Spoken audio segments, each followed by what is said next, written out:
Buenos días a todos. Muchas gracias a los presentes.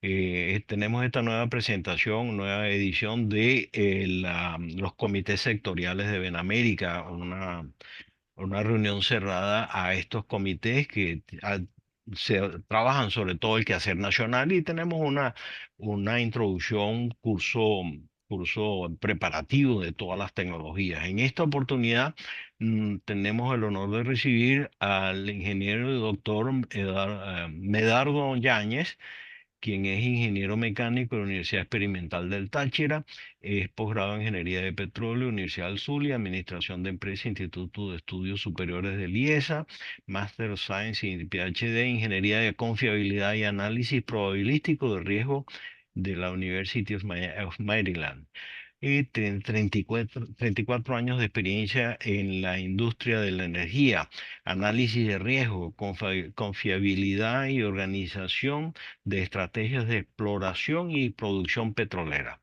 Ya ha hecho asesorías para Shell, Schlumberger, Statoil, Chevron, Ecopetrol y Pemex y ha sido docente en Venezuela, Colombia, Argentina, Ecuador, España, Reino Unido, entre otros. Y lo acompañan, porque es un equipo de trabajo, Luis Fernando Pino, creo que también es PhD, ingeniero industrial de la Universidad del Zulia y maestría en gerencia de empresas y confiabilidad de sistemas industriales, más de 42 años de experiencia en la industria energética.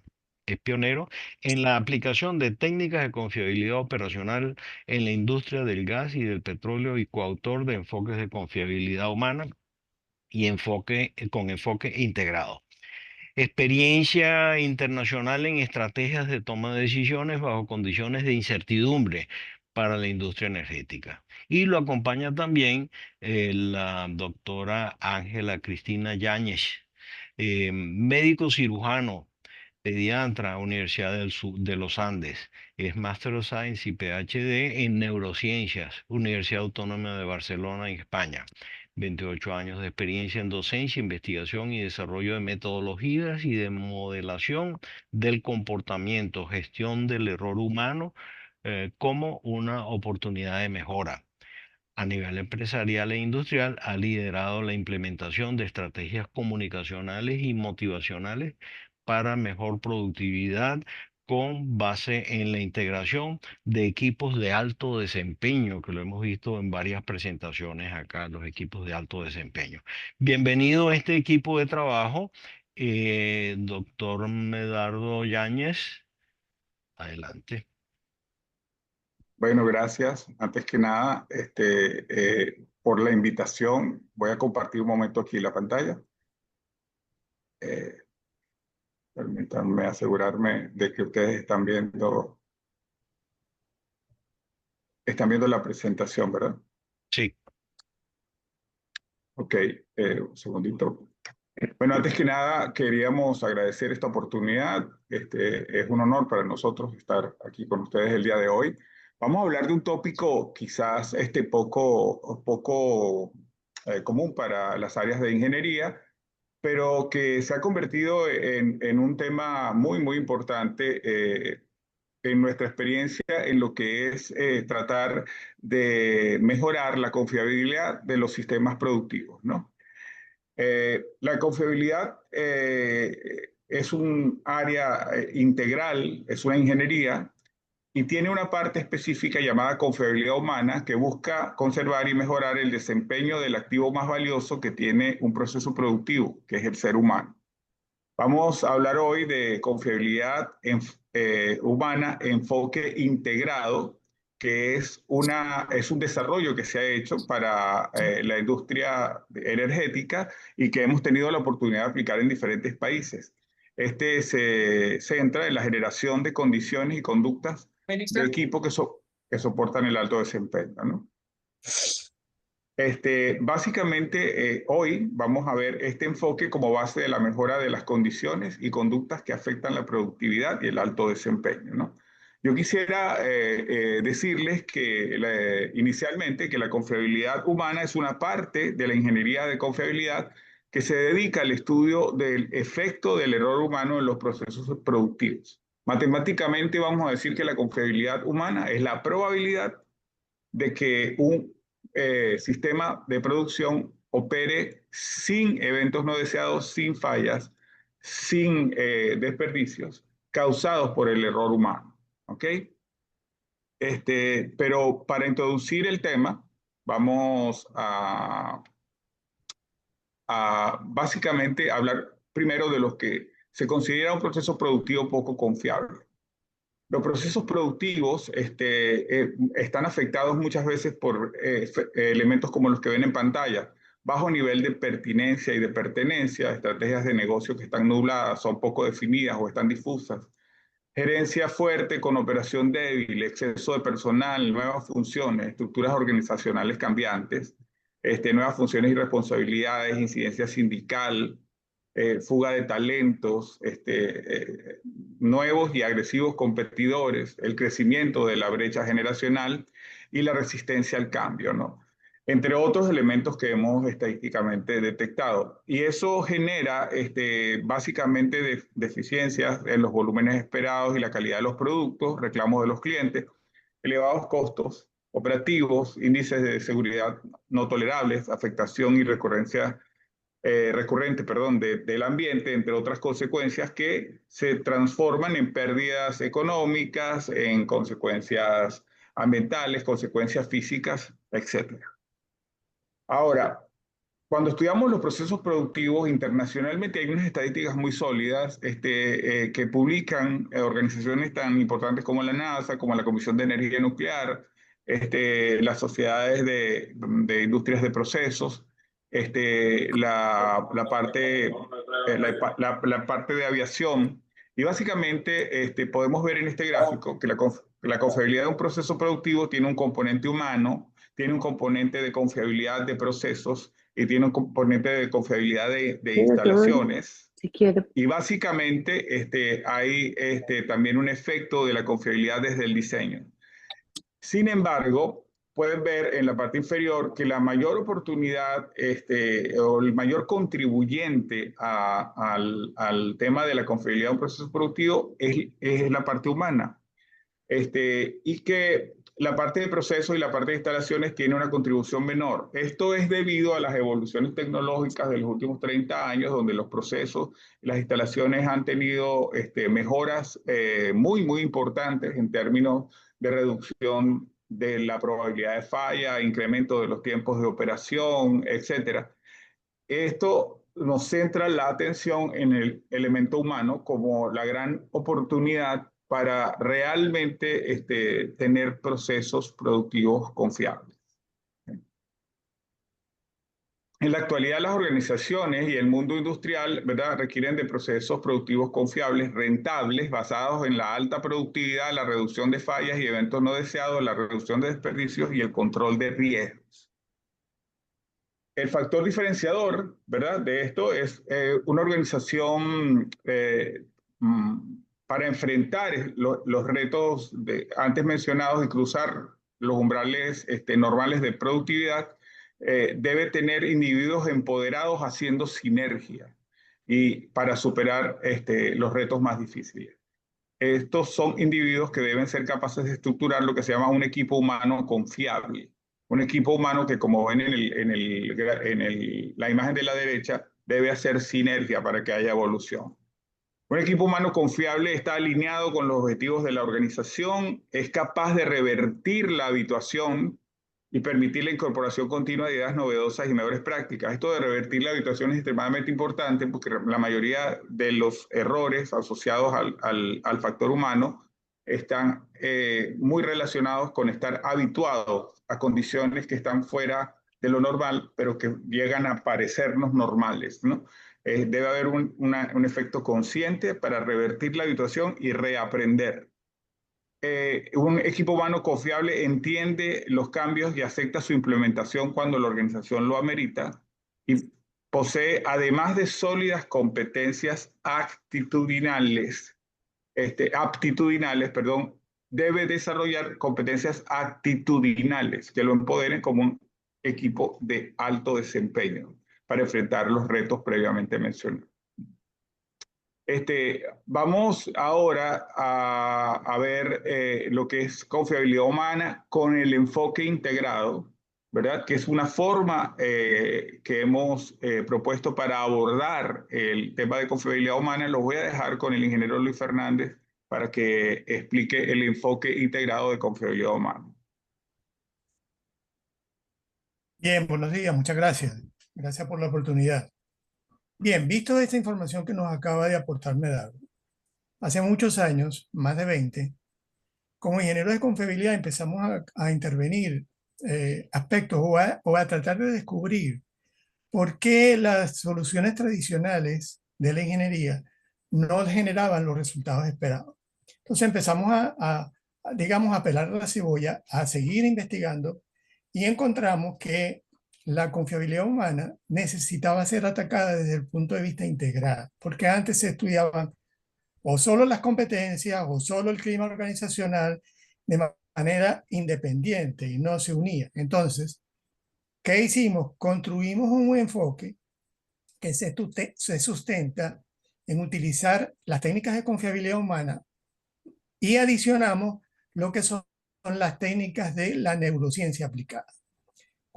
¿Cuál es la finalidad de esto? Era gestionar el talento humano hacia eso que queríamos tener, hacia el alto desempeño. Y para ello necesitábamos entonces potenciar el desarrollo de conductas organizacionales sinérgicas, eficaces y altamente competitivas que nos permitieran lograr eso que andábamos buscando, que potenciaran los resultados. Entonces, ¿qué construimos? Construimos y diseñamos un enfoque que nos permitiera enfocarnos en propiciar y potenciar el compromiso con la excelencia de los equipos de trabajo, fortaleciendo, como de manera tradicional se hacía, además de las competencias aptitudinales, las competencias actitudinales que soportaban esas conductas organizacionales de alto desempeño. En esa búsqueda encontramos algunas estadísticas importantes y la experiencia después nos llevó a ir investigando mucho más sobre cuáles eran los beneficios de la intervención.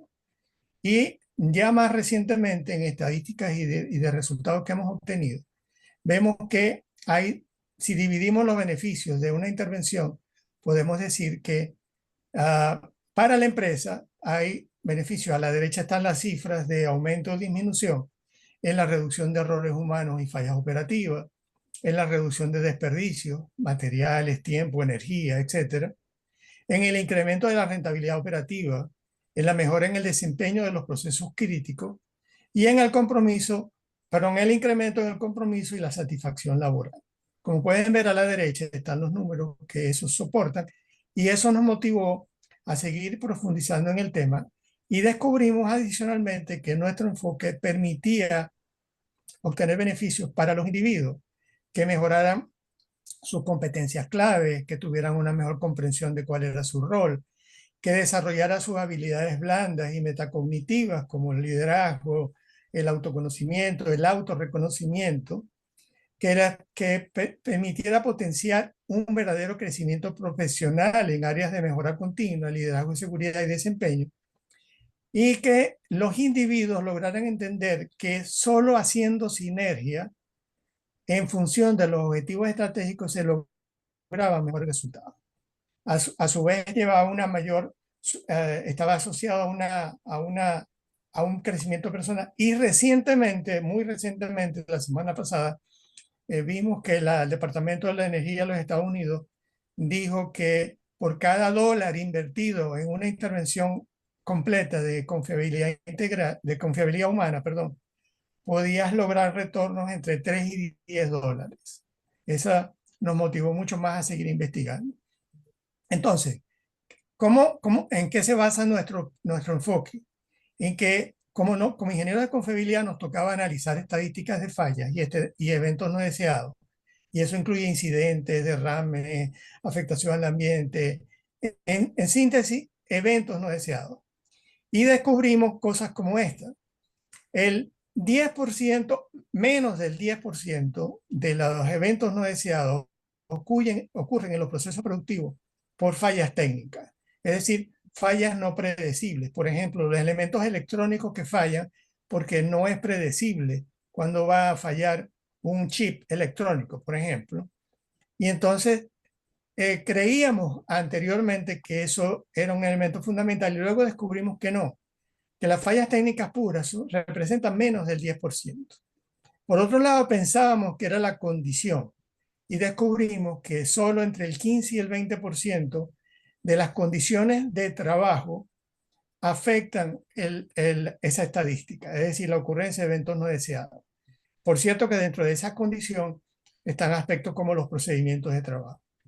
En esa búsqueda, hace muchos años, y lo ratificamos recientemente con estadística, encontramos que los eventos no deseados están altamente relacionados con la conducta y representan entre el 75 y el 80%. Y eso va en línea con lo que Medardo mostró hace un rato, que entre el 70 y el 90% de los efectos en confiabilidad de los procesos productivos están relacionados con el factor humano y particularmente con su conducta. ¿Qué nos llevó a esto? A descubrir, ¿qué hay dentro de eso, de las conductas? ¿Qué es lo que lo produce? Tiene que ver con aspectos relacionados con la actitud, el saber y el poder, y con la actitud, el querer.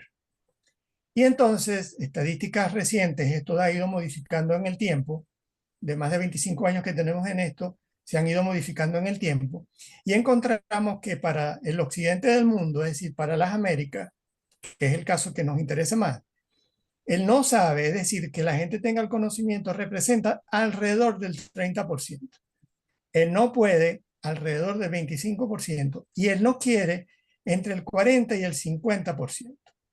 De tal manera que por eso nos enfocamos más allí. Voy a hacer un paréntesis porque creo que corresponde para este caso. Para el caso de Venezuela, se han encontrado proporciones significativamente diferentes a las del resto del mundo. ¿En qué sentido? Él no puede estar representando aproximadamente el 55%, él no quiere el 30% y él no sabe el 15%. Y aquí me permito hacer una aseveración. No quiere decir que las personas en Venezuela estén más motivadas que las del resto del mundo. No, no. Eso no es lo que quiere decir. Lo que quiere decir que él no puede, es decir, no tener los recursos para el desempeño, no tener las condiciones de trabajo, no tener la ergonomía, no tener las herramientas. Es una proporción mucho mayor que la motivación o que el conocimiento. En síntesis, la gente sabe lo que tiene que hacer, su motivación está afectada, pero no tiene recursos para hacerlo, no lo puede, no está preparado, no tiene las destrezas, no tiene las habilidades, no tiene las herramientas, etc. Entonces, hago esta aseveración para el caso de Venezuela porque es diferente al del resto. Sin embargo, bueno, en casos peores como el de Honduras, pero el de Venezuela está así. Ahora bien, partiendo de esa estadística, construimos entonces un enfoque que nos permite atacar la confiabilidad humana como un elemento integral desde la perspectiva del no quiere, que llamamos entonces motivación. Luego vamos a profundizar un poco más en el tema. Desde el no sabe, que nos permite abordar el tema del conocimiento, y desde el no puede, que nos permite abordar todo lo que tiene que ver con destrezas, habilidades y recursos para el desempeño. ¿Qué andamos buscando con esto? Potenciar la actitud, es decir, el saber y el poder, definido desde el punto de vista de las competencias y los recursos para el desempeño.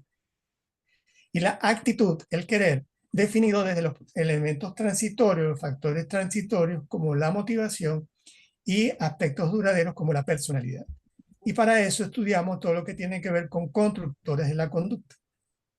En resumen, desde el punto de vista de estadísticas, lo que andamos buscando es abordar de manera integral el triángulo del saber, el ser capaz y poder y el querer, o visto desde otro punto de vista, el triángulo de conocimiento, destrezas y recursos para el desempeño y motivación.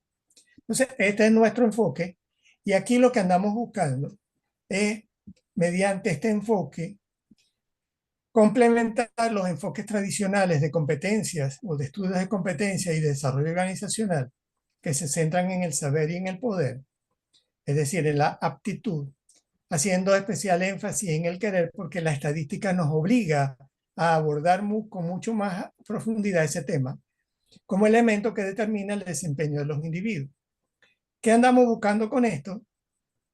diseñar acciones que permitan complementar las competencias actitudinales, potenciar las competencias actitudinales en un enfoque integrado, buscando que haya más cohesión de equipo, que haya un fortalecimiento de los vínculos entre los integrantes de los equipos de trabajo y lograr la motivación necesaria para que se obtengan los resultados esperados en los tiempos y formas en que lo queremos lograr.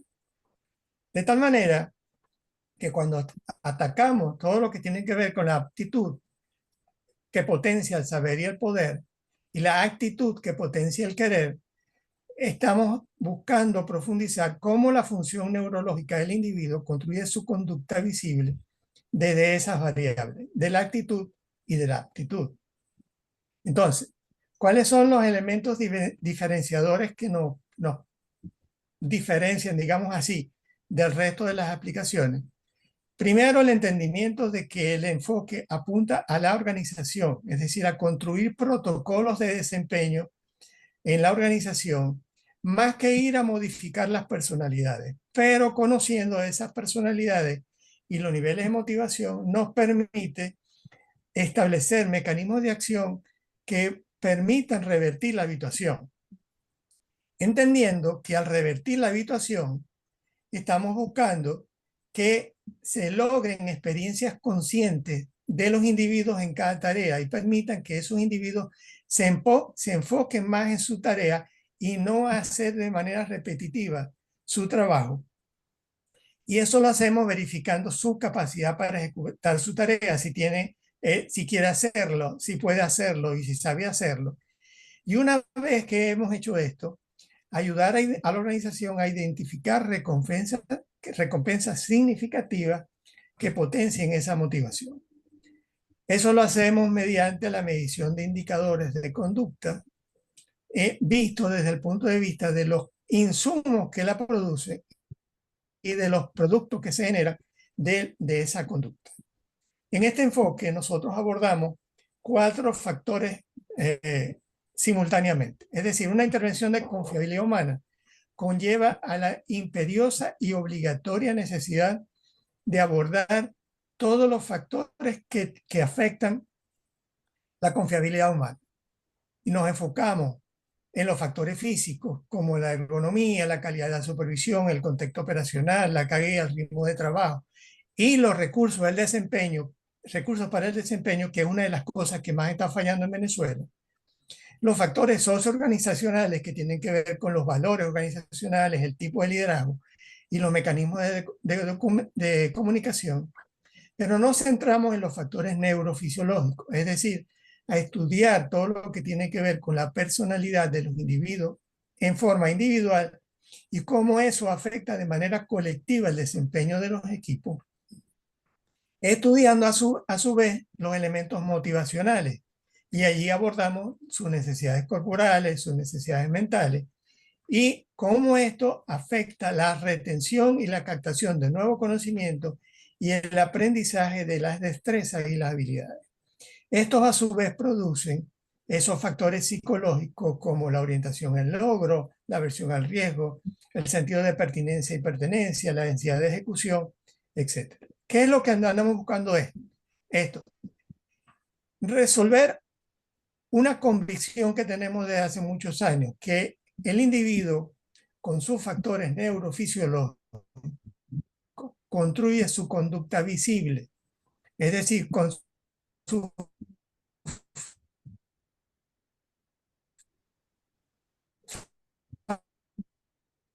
factores neurofisiológicos se construye lo que es visible de los factores físicos que ya les mencioné, que es su entorno de trabajo,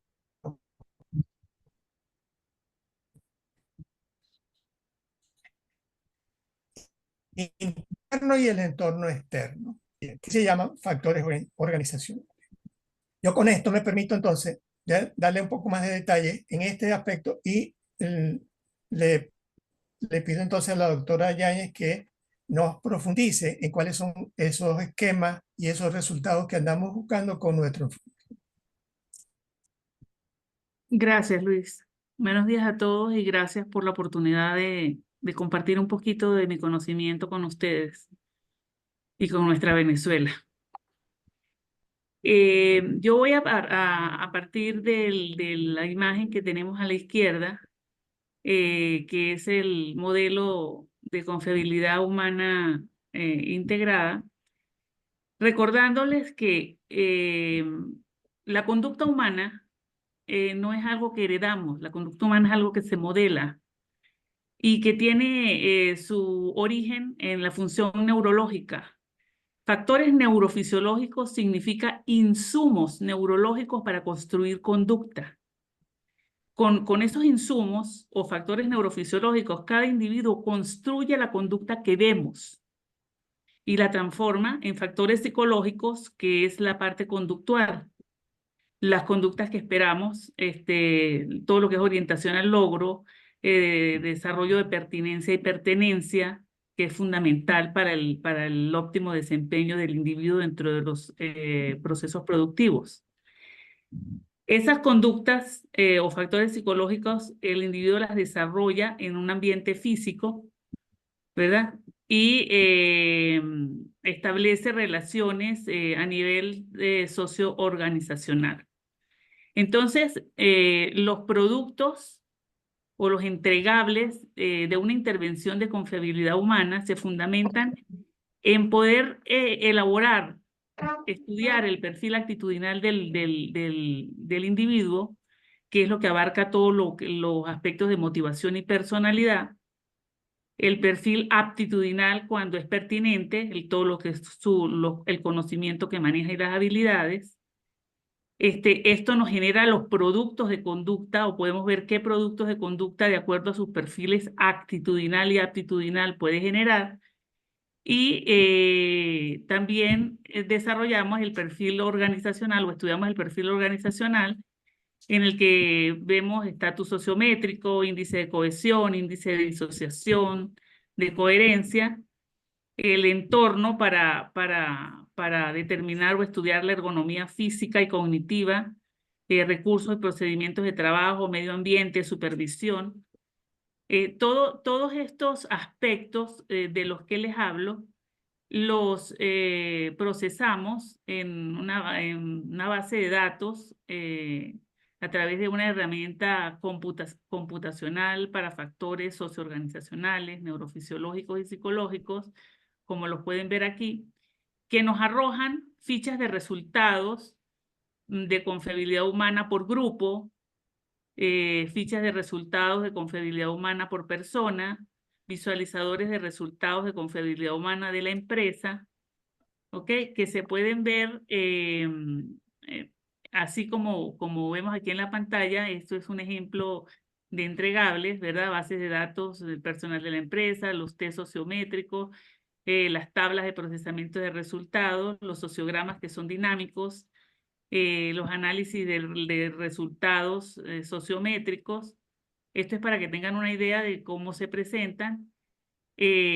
Aquí vemos un poco más el detalle. Esto es una ficha a nivel de grupo. Vemos resultados de la variable motivación, que es tan importante, los productos de conductas visibles, los resultados de las variables de personalidad, todo lo que es conducta de género, experiencia emocional, los estilos de aprendizaje, el perfil sociométrico detallado, y también se puede hace el reporte a nivel individual. Aquí vemos el caso de un ingeniero, que lo tenemos como ejemplo, cómo se detalla el producto a nivel individual, todo lo que es la parte motivacional, o sea, su perfil motivacional a nivel individual, y igualmente de personalidad, sociométrico. Fíjense que la personalidad y la motivación en el ser humano es lo que constituye el vértice del querer, ¿no? Y como aquí podemos ver, imagínense que de cada empresa o de cada proceso productivo nosotros podamos tener un perfil individual de cada uno de los trabajadores, y de esa manera tener una visual de cómo intervenir, de cómo generar estrategias motivacionales, comunicacionales, que nos puedan mejorar el desempeño, que nos puedan disparar el perfil o el insumo profesional que tenemos y que de alguna manera puede estar apagado, puede estar poco motivado. Entonces, esta es la manera de hacer la entrega o sea, los entregables o los productos de los estudios que se realizan a nivel de cada organización.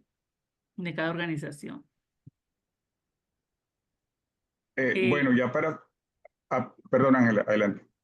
No, era para decirles que, bueno, que le doy el paso al ingeniero Medardo.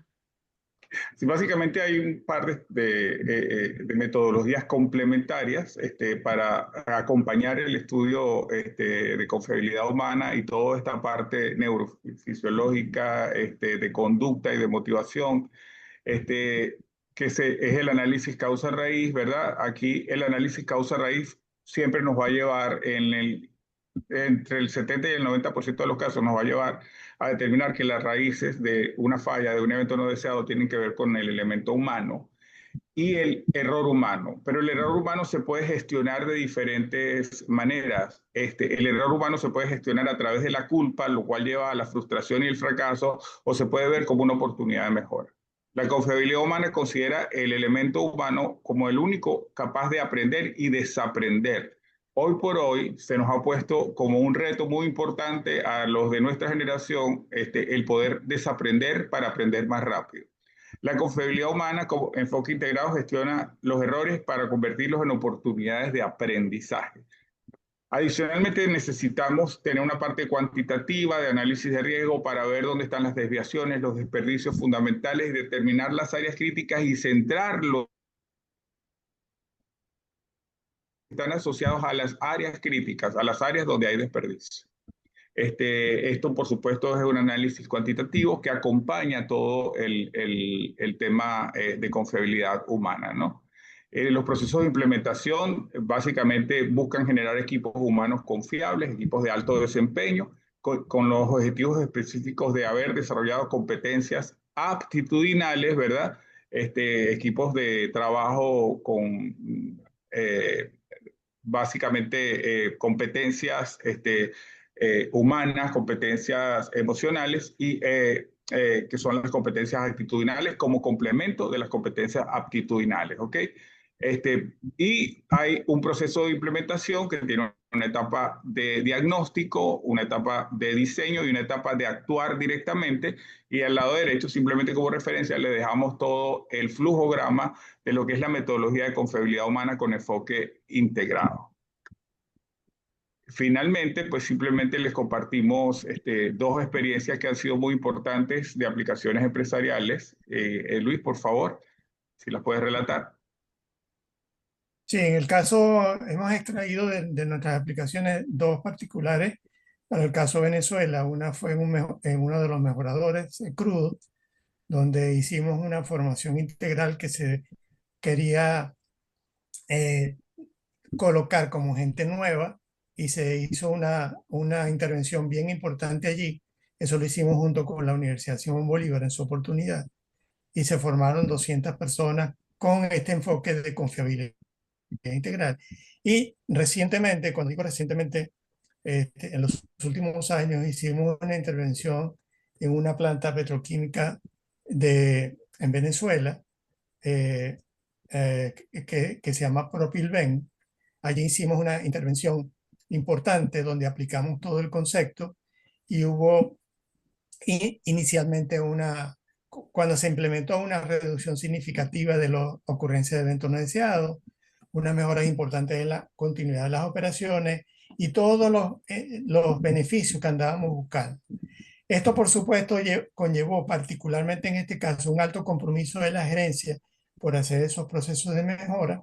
Lamentablemente, la planta cerró por razones que seguramente ustedes conocen mejor que nosotros y no se terminó de implementar, pero los resultados iniciales fueron realmente satisfactorios.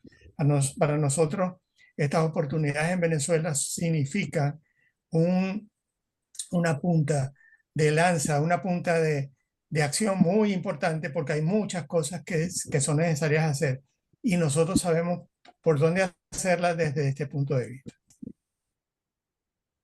Bueno, nosotros les damos muchísimas gracias por el privilegio de su tiempo. Me gustaría simplemente cerrar diciéndoles que, aunque son enfoques no convencionales, el atacar la confiabilidad humana acompañando todas las estrategias técnicas y operativas, es una garantía de que se logren las estrategias motivacionales adecuadas para cumplir con los objetivos que nos propongamos. Con esto finalizamos nuestra presentación y estamos abiertos a sus preguntas y dispuestos pues a aclarar las dudas que puedan tener. Gracias, Medardo y equipo. Tenemos ya 3 manos levantadas y voy a levantar la mía también. Por lo tanto, por favor, las preguntas muy corticas, traten de que sea 1 minuto o menos y las respuestas también muy cortas, Medardo, porque nos quedan 25 minutos de tiempo para preguntas y respuestas. Adelante, Eduardo. Eduardo Betancourt, después George Hancock, después Vladimiro Mujica. Y Carlos Sánchez había levantado la mano. No, ok. No. Adelante, Eduardo. Bueno, entonces, muchas gracias, Medardo. Mira, este tema es apasionante. Nosotros estuvimos trabajando en Pequibén en este tema por un buen tiempo en los años a finales del siglo pasado. Y en base a esas experiencias que en algún momento que yo quiero compartir contigo, quiero hacerte 3 preguntas. La primera, ¿ustedes han evaluado cuánto de la responsabilidad del comportamiento organizacional que no está conduciendo que no está conduciendo a ser efectivo, es atribuible al liderazgo o a la dirigencia de la empresa? La Sí. segunda, no, son 3 cortas. Ajá, adelante. La segunda es, tú hablas de la habituación, que es precisamente los hábitos como uno de los responsables fundamentales de la conducta, pero mucho de la responsabilidad de los hábitos vienen de los valores y creencias que tienen instaurados los individuos, y muchos de esos valores y creencias vienen del entorno, vienen de las empresas donde han trabajado anteriormente, y vienen entonces de las propias creencias que la empresa implanta. ¿Ustedes han evaluado cuál es la influencia de la cultura del entorno, especialmente en el caso venezolano, para ese comportamiento?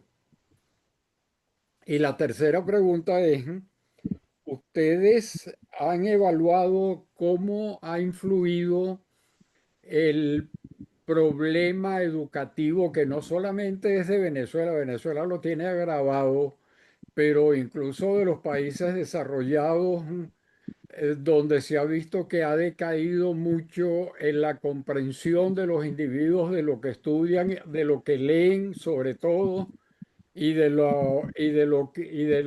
cómo procesan eso. Son 3 preguntas nada más. Bueno, mira, yo me voy a atrever a responderlas lo más corto posible. Mira, el liderazgo sí, efectivamente es el principal, la principal influencia en los aspectos relacionados con las conductas organizacionales. Un liderazgo adecuado debe entender los mecanismos para motivar adecuadamente. Debe tener la humildad para analizar el equipo al que está liderando y motivarlo por los caminos correctos, porque en muchísimas ocasiones eso no ocurre de esa manera, ¿no? El líder contemporáneo debe ser capaz de diferenciar los individuos de un equipo y lograr acuerdos conductuales dentro de los equipos para perseguir objetivos superiores, no cambiarles la personalidad, lograr acuerdos conductuales. Un ejemplo claro, por ejemplo, los equipos deportivos muy exitosos, ustedes pueden ver que los atletas dentro del equipo tienen una conducta fuera del equipo a lo mejor tienen una conducta diferente, pero al entrar al equipo tienen que respetar el acuerdo conductual que hicieron, pero el primero que tiene que respetar el acuerdo conductual es el líder, por supuesto, para guiarlos, ¿no? Y sobre todo estudiar la forma de comunicación, ¿no? En segundo plano, con esto te estoy hablando de 45-50% de influencia, ¿no? El segundo punto que tocaste es que me quedé enganchado en el tercero, pero el segundo punto que tocaste para el caso Venezuela, sí, mira, precisamente el tener estrategias únicas como recetas que se aplican en todas partes es un error. Lo primero que hay que estudiar es el entorno cultural. Para lograr un cambio realmente en cualquier empresa hay que entender la cultura que rodea a la empresa y desarrollar la estrategia motivacional, la estrategia comunicacional, la estrategia de compensación asociada a esa cultura, con respeto a esa cultura, ¿no? Es altísimamente influyente la cultura de las regiones, de los pueblos. En el caso de Venezuela particularmente, hay cosas muy importantes que tenemos que atender. Nosotros somos gente bastante inteligente, me permito decirlo por la oportunidad de haber dado clases en muchas partes. Somos gente que actúa rápidamente, resolvemos los problemas, pero nos cuesta un poco la visualización en el largo plazo, el evitar efectos futuros, el fundamentarnos en pronósticos para desarrollar estrategias que realmente contengan los eventos no deseados. Somos muy rápidos, muy inteligentes, pero un poco reactivos, ¿sí? La planeación estratégica creo que es uno de los retos fundamentales. Y lo que dices sobre el tema de aprendizaje, bueno, Ángela podría hablar horas sobre el tema porque ella es especialista precisamente en temas de aprendizaje especial, pero sí estamos enfrentando un momento donde hay que entender que los métodos de aprendizaje han cambiado. Yo simplemente les voy a mencionar un ejemplo. Yo tengo muchísimos años dando clases y un día, y siempre fui un profesor, vamos a decir, exitoso en términos de que mantenía el interés de la gente, etcétera, y un día empecé a notar que los estudiantes se me estaban durmiendo. Y dije, bueno, aquí está pasando algo. Resulta que la generación actual no es deductiva, no necesita entender los conceptos y deducir la solución, no. Ellos son de ensayo y error, y eso está muy influenciado inclusive por la forma como juegan. Yo no sé si ustedes han intentado jugar con sus hijos estos juegos electrónicos, pero si ustedes se dan cuenta, ellos no entienden cuál es la solución, simplemente ensayan error y ensayo a una velocidad altísima y aprenden por dónde no y por dónde sí, no por qué, ¿sí?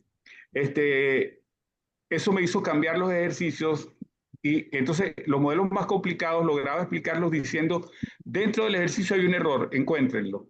Bueno, se volvían a concentrar, se metían como que estuvieran jugando hasta encontrar el error y terminaban entendiendo el modelo que está de fondo, ¿no? El aprendizaje por ensayo y error es un aprendizaje por experiencia, no es un mal aprendizaje, pero hay que entender el mecanismo de aprendizaje para poderlo implantar, ¿no? Ahí hay mucho que decir, mucho que hacer, pero sobre todo, hoy por hoy, para enseñar hay que particularizar cada caso y las recetas generales son poco efectivas, ¿no? Eso es lo que te podría comentar al respecto. Gracias, Medardo. Yo me voy a tomar 30 segundos nada más para dar un ejemplo confirmatorio de lo que Medardo ha dado. En Venezuela, en la planta de Toyota, en Cumaná, en su mejor momento, estaba siendo operada por lo que nosotros cómicamente llamábamos cumacuchos. O sea, había muchos cumaneses y muchos maracuchos en la planta de Toyota. Y no había ni un japonés. Sin embargo, cuando la gente entraba a la planta, se transformaba culturalmente, porque entraba bajo una especie de protocolo de comportamiento que había sido un aprendizaje que los japoneses habían dejado de manera transitoria, que se convirtió en la parte de la cultura que hacía que los individuos afuera fueran bochincheros, el parrandero y mujeriego, pero adentro se transformaban. Entonces la gente decía, pero ¿cómo aprendió esta gente? Con protocolos de comportamiento. Y ahí es donde está el enfoque en el que debemos trabajar. Gracias, Luis. George Cancoff, adelante. Muy buenos días a todos y a los presentantes de este excelente conceptos que nos han dado, unos muy interesantes que no conocíamos. Pero mi comentario es que en el caso de Venezuela, como ustedes lo presentaron, es único. Y las razones es que independientemente de los factores, el principal es la falta de motivación, porque independientemente de los resultados del trabajador, no pueden escalar posiciones en la actual estructura, porque el más del 80% son empresas del Estado y los cargos ahí llegan por las decisiones del gobierno, de la dictadura o como nosotros los queramos llamar, de manera que la gente, independientemente de lo que pueda hacer y lo eficiente, no tiene un nivel a donde llegar porque sabe que no puede ser a menos que, y ahí está el general Montero, eso está pasando también en las Fuerzas Armadas, eso está pasando en toda Venezuela. Yo aprovecho para mencionar que en PDVSA hasta desde el año 76 que nosotros tomamos la responsabilidad de las transnacionales hasta el año 2002, utilizamos el concepto de meritocracia. ¿Qué es lo que era esta meritocracia? Que cada trabajador sabía a dónde podía llegar y había la especialidad técnica, gerencial. Entonces, eso era muy importante, que la gente sepa en cualquier empresa hasta dónde puede llegar.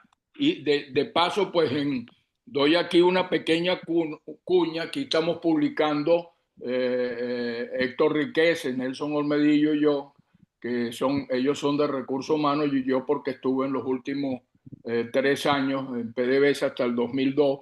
Estamos sacando este libro sobre lo que era la meritocracia en PDVSA. De manera que cuando esté el libro, pues si tienen, va a estar publicado en Amazon, pero es interesante porque ese fue el éxito. Mire, Petróleos de Venezuela llegó a ser la segunda empresa petrolera del mundo, no solamente por lo que venían las transnacionales, y era la número 1 en capacidad de refinación. No había otra, ni Shell, ni Exxon, ninguna. Y éramos la segunda empresa petrolera. Hoy en día, no sé en qué lugar está, pero debería estar entre los últimos. Ese es mi comentario. Yo solamente le diría que, bueno, yo lo viví personalmente. No, en todos estos años he seguido buscando una empresa que funcione como la PDVSA, donde tuve el orgullo y la oportunidad de trabajar, y no la he conseguido, ¿no? Todavía con respeto a las demás empresas y sobre todo con su capacidad de evolucionar. Yo recuerdo que en los últimos años la meritocracia le agregó un elemento adicional al crear en paralelo a la carrera administrativa, donde podía subir como gerente, etcétera, una carrera técnica que le daba oportunidad a aquellas personas que se dedicaban a los temas técnicos específicos de crecer también organizacionalmente, y eso generó una motivación impresionante. Es increíble lo avanzados que estábamos en ese momento. Eso apenas lo están intentando en algunas otras empresas en este momento como algo muy, muy novedoso, cosas que se hacían en la PDVSA de la época, ¿no? Simplemente complemento porque me parece que su comentario es súper completo. Gracias, Vladimiro. Micrófono, ok. Sí.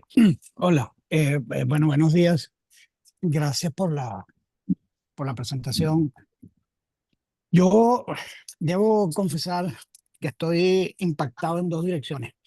Una, por la profundidad y alcance de este tipo de análisis, y 2, porque no lo veo acompañado de un análisis de riesgos. Es decir, yo veo la cantidad de información que un estudio de este tipo, una estadística, como ustedes la definen, permite reunir sobre los individuos que trabajan en una empresa, en una corporación, en una organización. Y me quiero imaginar cuáles son las condiciones que esos individuos deben aceptar, cuáles son, desde el punto de vista de revelar información sobre sus vidas, su aprendizaje, todo lo que tiene que ver con el espacio que se señaló allí, que determinaba la conducta de un individuo, y hasta qué punto esa información confidencial pasa a formar parte de una estadística, de un estudio estadístico que tiene el potencial de ser muy útil y tiene el potencial de ser enormemente destructivo en cuanto al control que impone sobre los individuos. Y yo me refiero quizás a la pregunta que hizo Eduardo.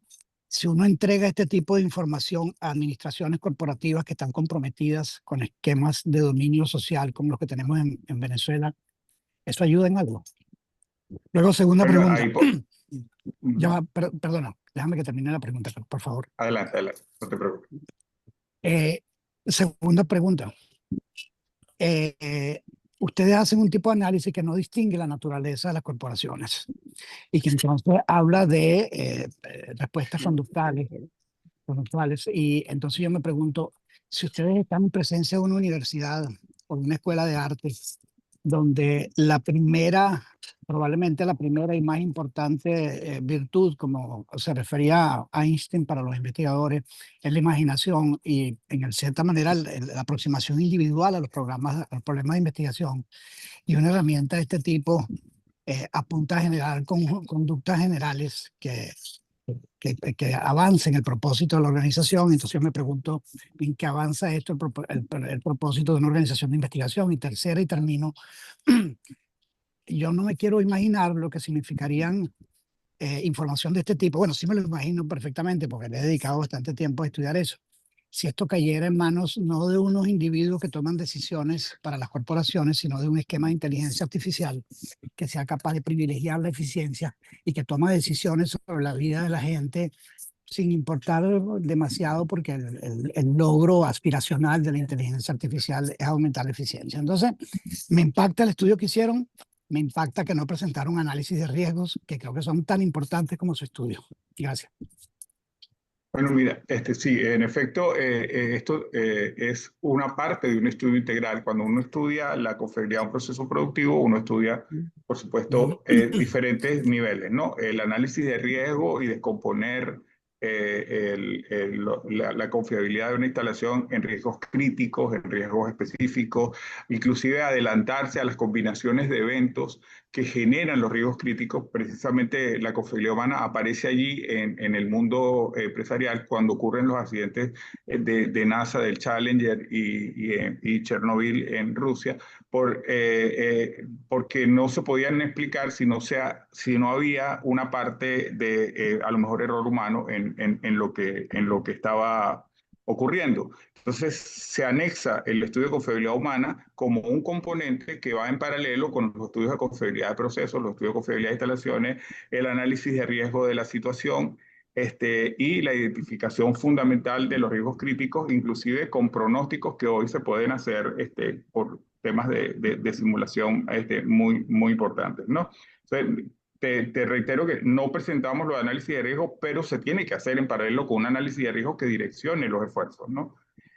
Si pudiera ser un elemento, por supuesto, esta información tiene que hacerse siempre de la mano de la dirección de una empresa que efectivamente quiere lograr objetivos específicos y tiene que ser una información absolutamente confidencial, ¿no? Esto cuando se maneja con una empresa, se maneja de manera confidencial y se maneja para diseñar estrategias motivacionales y estrategias comunicacionales.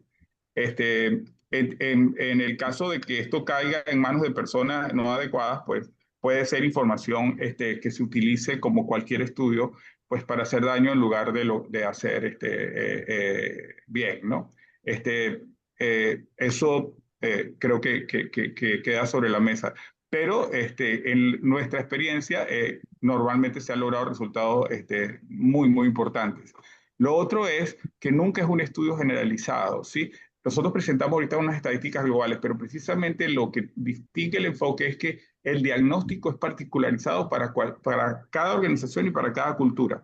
Los porcentajes no siempre son iguales y las estrategias se diseñan en base al diagnóstico. Esa herramienta que generamos de diagnóstico nos da una pintura de cada organización específica y las acciones que se tienen que tomar sobre esa organización específica. No son estudios genéricos. Aquí mostramos algunos resultados de las estadísticas generales, ¿no? No sé si con eso respondo a la inquietud, ¿no? Micrófono, Vladimiro, que hiciste un comentario. Ajá. Perdona, respondiste todo menos qué pasa con una organización, con una universidad y espacios de investigación si tú empiezas a aplicar este tipo de estrategias. Sí, fíjate O sea, que me refiero a precisamente... organizaciones que están indisolublemente conectadas con la creatividad y el desarrollo de la individualidad, y que todas estas estrategias de colectivización lo que hacen es destruirlas.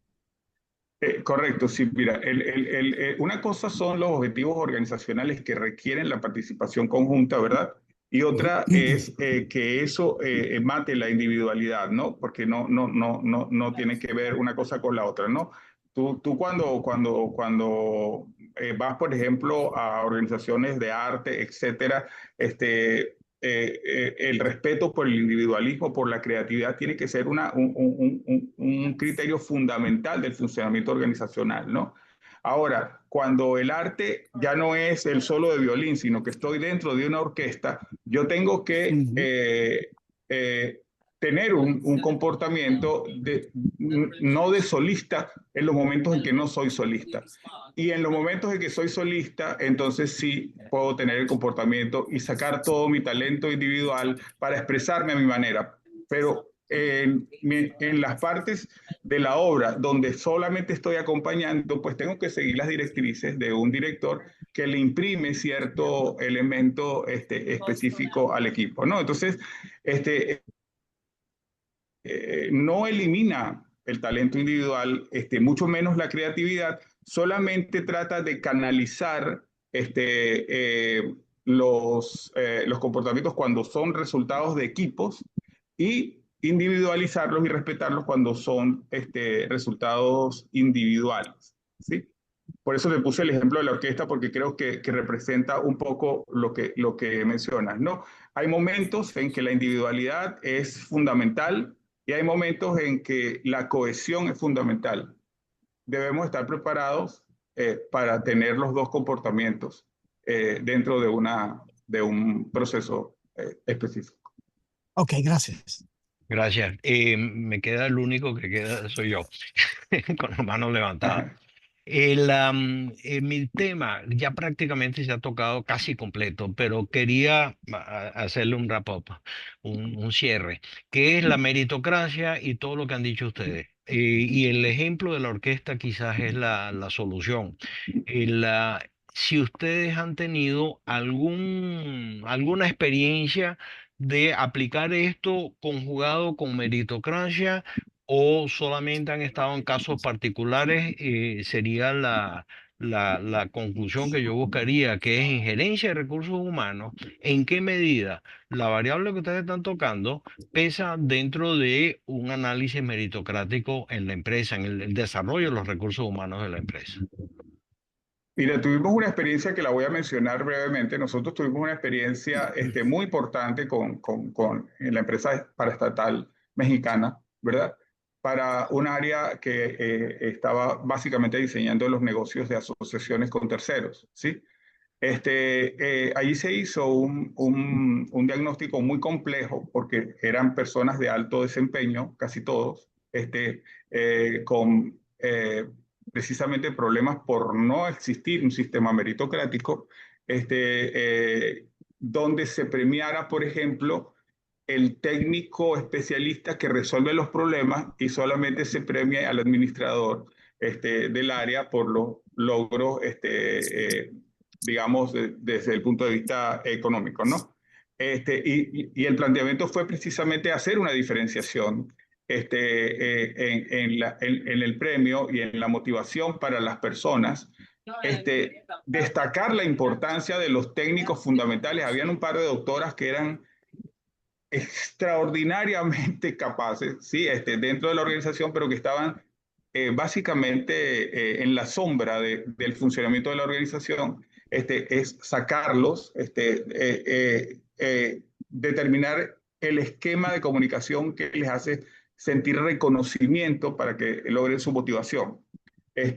En los esquemas donde hay meritocracia es mucho más fácil la implantación de los sistemas como este, porque estos sistemas con todos los análisis determinan líderes situacionales, personas que crean cohesión, también identifica grupos disruptivos, X, Y, que permite generar una política de comunicación.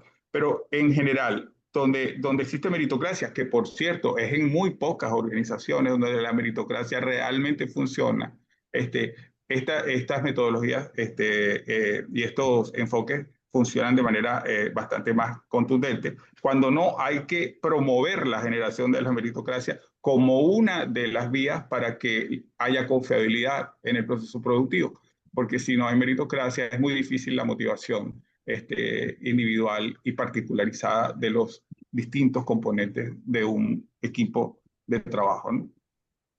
Perfecto. Doctor Medardo Yáñez, perdón, Carlos Sánchez acaba de levantar la mano. Cortico, Carlos, que se nos acaba el tiempo. Muy breve, Medardo. Está excelente, pero estaba en mi mente, estaba tratando de entender cómo se operacionaliza un proyecto de este tipo. O sea, llega el equipo de ustedes a una organización, entrevistan a los individuos, hacen una serie de pruebas. O sea, ¿cómo es la parte operativa de realizar un estudio de este tipo? Mira, nosotros lo llamamos intervenciones, ¿ok? Que pueden ser parte de un proyecto que se está desarrollando, o puede ser una intervención específica en aras por ejemplo, de incrementar la productividad, ¿no? Pero básicamente estas intervenciones se inician con talleres. Los talleres son de análisis de problemas, de revisión de situaciones críticas, de riesgos que se están presentando repetidamente. Tiene la forma de un taller de análisis causa-raíz, tiene la forma de un taller de análisis de riesgo, y dentro de ese taller hay los especialistas como la doctora Ángela y Luis Fernández, que están entonces observando la interacción, y luego se les invita a los diferentes elementos del equipo a contestar unos tests, a responder un conjunto de preguntas, y de allí se generan los diagnósticos. Pero además se le tiene que hacer un seguimiento particular al diagnóstico y a la eficiencia de las recomendaciones que se generan. Repito, nunca es solamente confiabilidad humana, siempre está acompañado de un proyecto que busca reducir otro tipo de riesgos, solucionar otro tipo de problemas, pero donde si no se toca la confiabilidad humana no se logra alcanzar el objetivo de reducir los riesgos o de incrementar la producción o de incrementar la rentabilidad. Pero lo hacemos como intervenciones. Estas intervenciones, por supuesto, requieren una autorización de alto nivel para que nos den acceso a su personal. Pues tenemos un equipo de especialistas que donde incluye ingenieros de análisis de riesgo, ingenieros de confiabilidad, incluye neurólogos, incluye psicólogos, y que incluye personas pues de las diferentes especialidades que pueda tener la empresa, ¿no? Para interactuar con el equipo. Normalmente se hace a lo largo de un proyecto. ¿Sí? Me gustaría hacer un énfasis de 30 segundos en el sentido de que el primer taller es con el equipo gerencial. El equipo gerencial es el primero que se involucra en esta actividad para que conozcan bien lo que se van a hacer y que luego ellos vayan a modelar. Si nosotros en ese primer taller con la gerencia no encontramos el compromiso y el involucramiento del alto nivel, pues casi que abortamos el proceso. Porque si el resto de la organización no ve el modelaje en sus líderes, van a sentir que lo que se está haciendo es un ejercicio más de pérdida de tiempo. Lo primero que nosotros hacemos es identificar ese compromiso de la alta gerencia. En el caso de Propilven, lo primero que hicimos fue eso y encontramos que sí había un compromiso de la alta gerencia. Y luego, y esto forma parte de una de las respuestas a las preguntas que hicieron, luego conseguimos que la gente atendiera bien las entrevistas y compartiera la información porque estaban siendo modelados por sus líderes, incluso por sus líderes naturales, no solamente los nominales. Entonces, el aspecto fundamental es que haya involucramiento de la alta gerencia. Gracias. Doctor Medardo Yáñez, doctora Ángela Yáñez y ingeniero Luis Fernández, equipo completo. Le agradecemos en Benamérica muchísimo por haber compartido su experiencia en este equipo de trabajo que tenemos, porque en todas las áreas del quehacer nacional se aplican estas ventajas o estas tecnologías o estas herramientas. Desde Benamérica le agradecemos nuevamente mucho y quizás si Muchísimo, tiene excelente. alguna palabra de cierre, doctor Medardo, y si no, pues estamos completos, una palabra de cierre. Nosotros, mira, primero agradecerles a ustedes. Nosotros sentimos una particular admiración por el trabajo que hacen y nos encantaría formar parte de los equipos que puedan apoyar una solución para nuestro país, ¿no? Es casi un sueño hacerlo. Hasta ahora lo hemos hecho a través de generar una empresa de consultoría venezolana, bueno, que ya ha estado en 34 países, etcétera, y que nos da mucho orgullo, pero nos encantaría poder regresar algún día y aplicar todo lo que hemos aprendido fuera. Y decirles que esto de confiabilidad humana es un elemento muy importante para lograr cambios realmente notorios a nivel organizacional que que no agrede la individualidad, pero que nos permite ser individuales y participar en equipos en los momentos oportunos para que ocurra y con esto lograr lo que se llama alto desempeño, ¿sí? Cierro diciéndoles que Messi es Messi, pero jugaba en el Barcelona, ¿sí? Y sin Iniesta, Xavi y el resto del equipo, posiblemente no existiera Messi. ¿Qué lo hace grande? Ser Messi cuando tiene que serlo y ser parte del equipo cuando tiene que serlo. Creo que eso cierra un poco lo que, perdónenme los que no les gusta el fútbol, a mí me gusta mucho, pero en todo caso es un ejemplo que coloco para que todos lo puedan manejar y ponernos a su orden por este tema y cualquiera de los otros temas de confiabilidad, análisis de riesgo que ustedes tengan a bien oír, y nosotros estamos a su orden. Nuevamente, muchas gracias.